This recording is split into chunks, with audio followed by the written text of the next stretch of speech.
Let's go over a common concept that I think a lot of people need to kind of work on. I'm going to pick a basic character. Let's pick someone with a really good jump in. Let's pick Ken.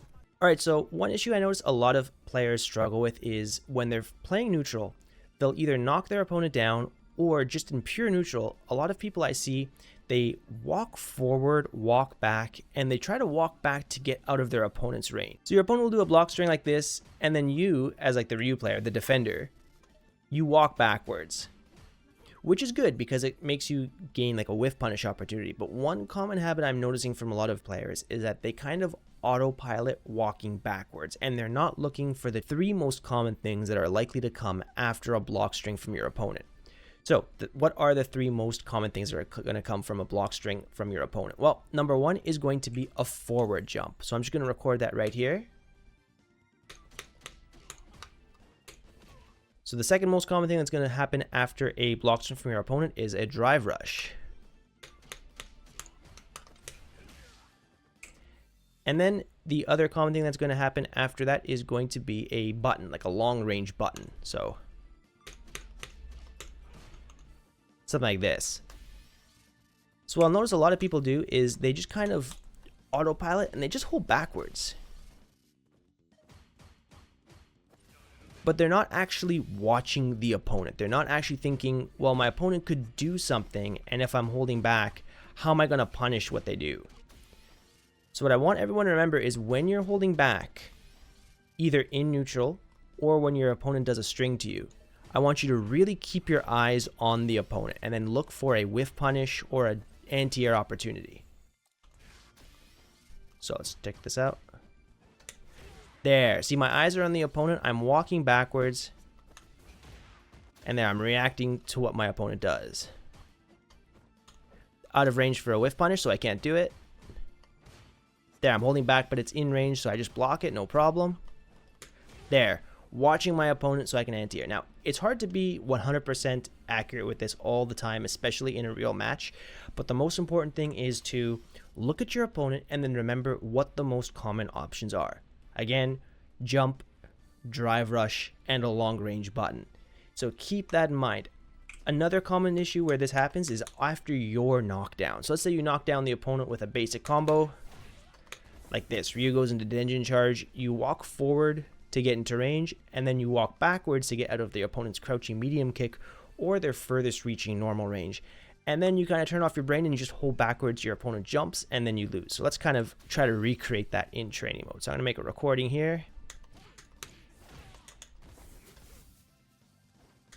There, that's what it would look like. That's what you should do. Now here's what you shouldn't do in a situation like this. Let's say you end like this. Donkey kick, Denjin charge, you walk in, you walk back, and you just keep on holding back because you're trying to get out of your opponent's poke range. But if you think about it, in this situation, you're really just making life easy for your opponent. You're walking into their attack range, then you're walking out, but then you just walk continuously out of their range. Remember not to walk back so far that you lose your effectiveness, right? To beat Ken's crouching medium kick, all you have to do is stay like this far away from your opponent. So when you're playing, don't give them this much space, right? Just give them this much space to stay safe. So again, let's try it out. This is what it would look like if you mess it up. Holding back too much, not watching your opponent. So now let's watch the Ken player. Let's walk in, let's walk out, and let's anti-air. How can you practice this in training mode? You can do what I just did. So make a recording here like I just did where Ken just stands still for a second, then walks forward and jumps. In the next slot, where he walks forward for a bit and then doesn't push anything. And then make another slot where Ken walks forward into crouching medium kick. Then what you're going to do, you're going to either turn them all on or just turn them on one at a time, and you're going to put that into wake up reversal. So in slot 1, you can set the easy one, the walk forward jump. So you'd go like this, knock down your opponent, walk into their range, walk out, try to anti-air. Once you can do that, go to slot 2, add the no jump option. Okay, didn't jump, so I don't do the anti-air. Boom. Jumped, so I did the anti-air. Then, once you get good at that, you add the next slot, which is going to be the crouching medium kick. And at first, all you want to do is make sure you don't get hit by the crouching medium kick.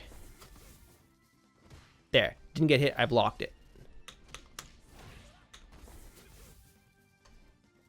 Okay, didn't push anything, so I don't do anything. Reset. Okay, didn't get hit. Good. So if you guys haven't tried this practice routine yet, go for it. It's definitely going to help you in those situations after knockdown or in neutral when you find that you're just holding back, kind of autopiloting with your back walk to get out of your opponent's range and losing to things like neutral drive rush and like kind of crazy jump ins where you don't get the anti-air. All right, everybody. So if you haven't tried this in training mode yet, and if you haven't applied it to your matches, give it a shot. I'm sure it's really going to help you out, whether you're a pre-master or even deeper into master, because I even see master players making this mistake quite often. As always, if you enjoyed this video, don't forget to like and subscribe because it helps support me as a content creator and lets me know that you want to see more videos like this in the future.